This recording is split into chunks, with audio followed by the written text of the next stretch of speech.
Hi, this is Bob Wood from Photography and Art Rowlett, Texas Photography Club.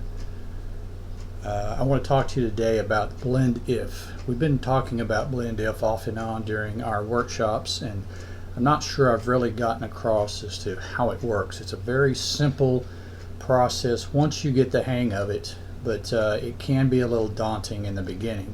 So I wanted to use some special images here to really kind of bring it home as to what it does. So we've got three layers in this image. We've got polka dots, we've got a gradient, and we've got a middle gray, as you can see over here in the layers panel.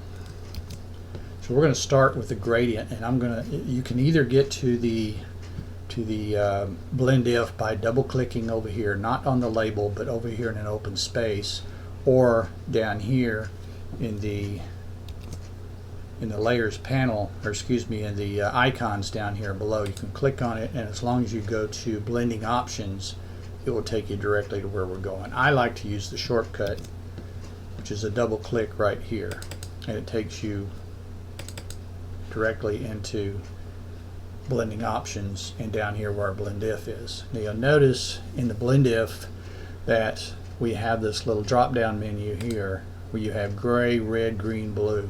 We're going to work only with gray.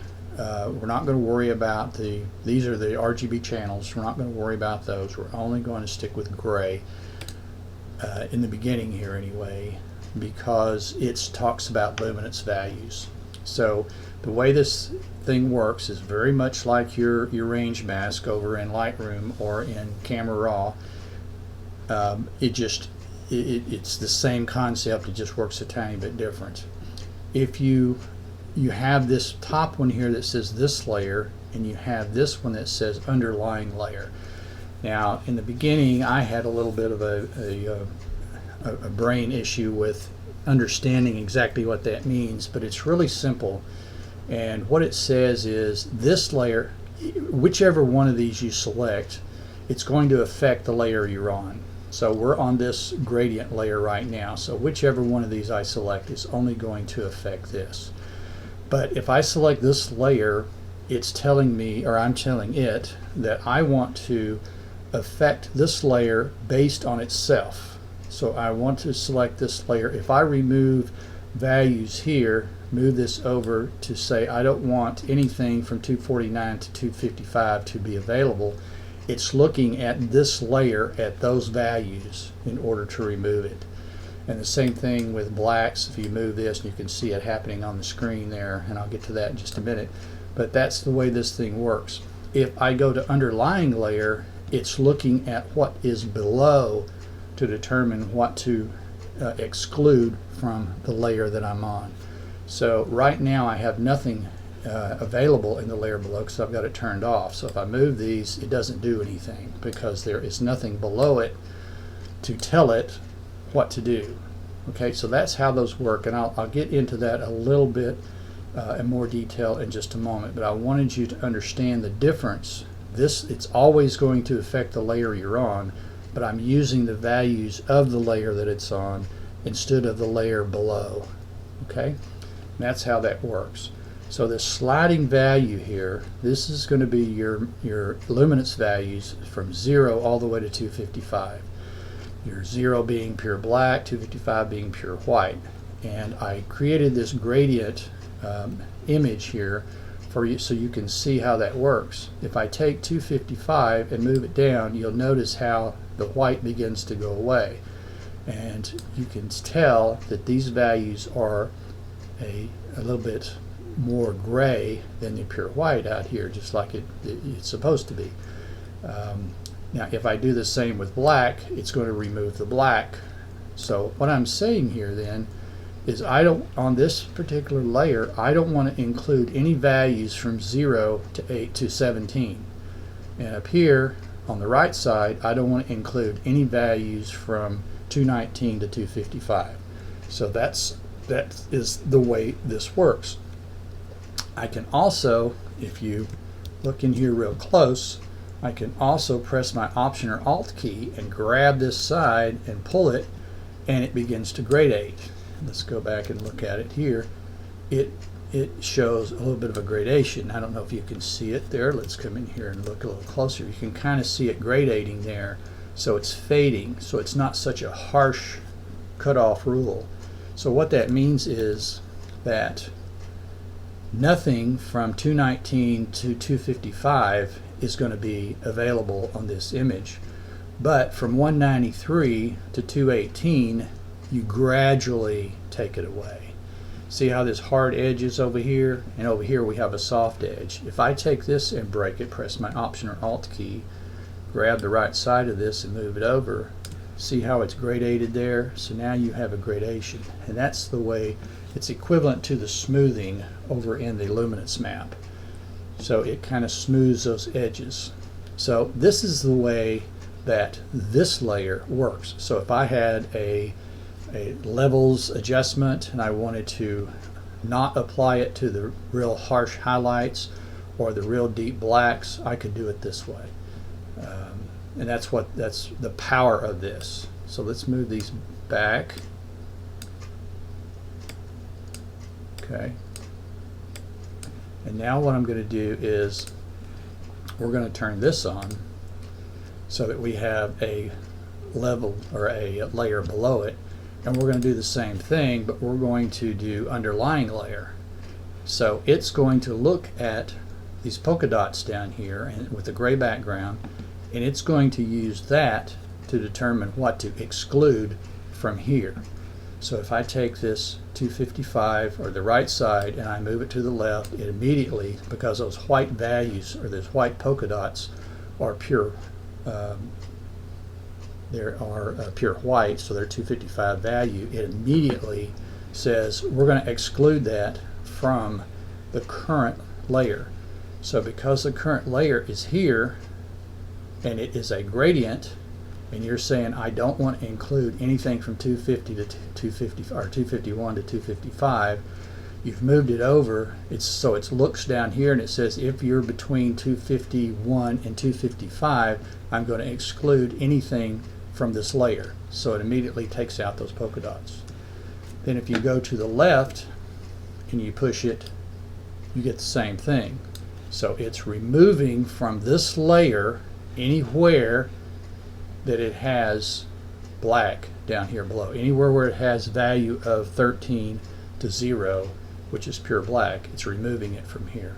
So it's pretty simple if you think about it that way.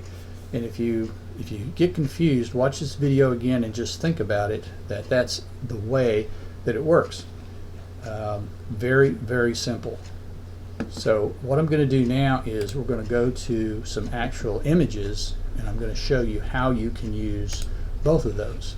Now this is a lightning bolt and it's very, very low resolution, so it's not very good as far as an image is concerned. But what I can do with this is I can double click here. Oops, sorry. What we can do is, this is locked, so I need to unlock that. So now I can do it. Okay, so what we're going to do is remove the black from here. So it's very simple. Again, you have your blend if. You can push this over to the right because we're talking about its own layer. It's not being dependent on anything below it. It's its own layer. So we're going to take this layer and we're going to push it over and the black goes away.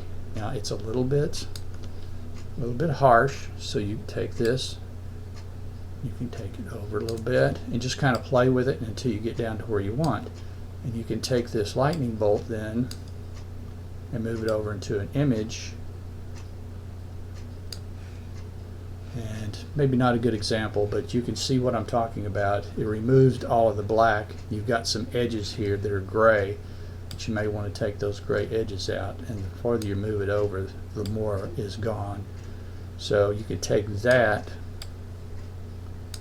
Now you got this lightning bolt. You could put an image in, put it into an image, and it was that easy. So no big deal. So let's take another image here, and we're going to do it another way around. Now this image, we have powder on this young man's back, and I want to remove that powder. So there's a couple of steps to this. And what you can do is you can create a levels adjustment layer, and I'm going to burn down until that white goes away. So it's going to make the entire image look pretty awful. But if you take this and burn it down just a little bit here and there, a little bit more, that black is pretty much gone like that. And then what we're going to do is we're going to click here and we're going to do Command I, or if I can find my cursor, layer, and we're going to invert the layer, which is in here somewhere. Oh well, I'll just show you the Command I is the invert. I've never used that, so I'm not sure where it is. But it inverts the layer, and by inverting the layer, I'm saying I've hidden the entire effect that I did with the levels. So now what I'm going to do is I'm going to go in and paint that in around here, and it's going to look like a big black mess on his back. So we're going to just take a regular brush, and it's going to be a pretty soft brush. So make sure it's zero or close to zero hardness. And then we're going to come over here, and we're going to paint at 100%. And we're just going to paint, whoops, with white. Make sure your foreground color is white. And you're just going to paint over it. And it's probably good to kind of get a big area like this. And now that I've got the area, now I'm going to come over here and double click to get my blend if. And this blend if is going to be on the underlying layer because I want to remove all of this black where it is very black. I'm going to leave it where it's white. Okay? So I'm going to take this and I'm going to begin to move it over until it starts to go away. Then I'm going to split it in half and move it over here and just kind of play with it here until that dark in the middle goes away. And I may even leave it a little bit with the dark, maybe back like this. There we go. So bring this back and then bring this middle back just a little bit.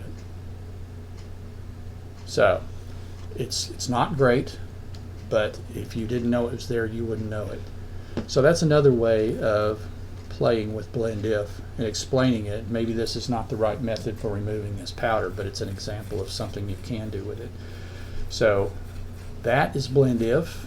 That's blend if. Hopefully it's a little bit of a better explanation than what I've given you in the workshop, and hopefully you can use this going forward. If you have any issues with blend if, please let me know. And thanks for watching, and we'll see you later.